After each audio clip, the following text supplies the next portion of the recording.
কাশিয়ানীতে আন্তর্জাতিক নারী ও বেগম রোকেয়া দিবস উদযাপন। নারী কন্যার সুরক্ষা করি, সহিংসতামুক্ত বিশ্ব গড়ি এই প্রতিপাদ্যকে সামনে রেখে গোপালগঞ্জের কাশিয়ানীতে আন্তর্জাতিক নারী নির্যাতন প্রতিরোধ পক্ষ ও বেগম রোকেয়া দিবস উদযাপন করা হয়েছে।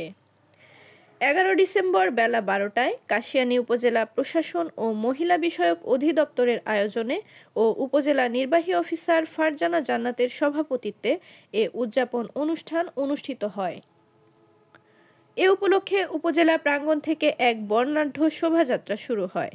শোভাযাত্রাটি উপজেলা গুরুত্বপূর্ণ সড়ক প্রদক্ষিণ করে পূর্বের স্থানে এসে শেষ হয়। পরে উপজেলা পরিষদ মিলনায়তনে আলোচনা সভা ও জয়িতা অন্বেষণে বাংলাদেশ শীর্ষক কার্যক্রম বাস্তবায়নে সফল নারী তথা জয়িতাদের সম্মাননা প্রদান করা হয়।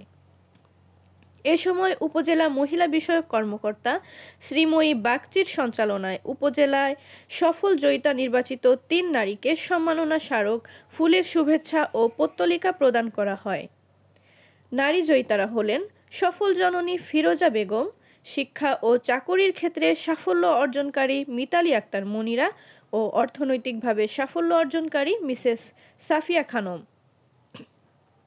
এ অনুষ্ঠানে উপজেলা স্বাস্থ্য কর্মকর্তা ডাক্তার মৌসুফা বিনতে রেজা, সমাজসেবা কর্মকর্তা শেখ বজলুর রশিদ কনক, সমবায় কর্মকর্তা মোহাম্মদ মোরাদ আলী, উপজেলা প্রেসক্লাবের সভাপতি শহীদুল আলম মুন্না, করতোয়া পত্রিকার প্রতিনিধি লিটন শিকদার, সাংবাদিক সোহানুর রহমান সোহানসহ 3 জয়িতা নারী বক্তব্য রাখেন।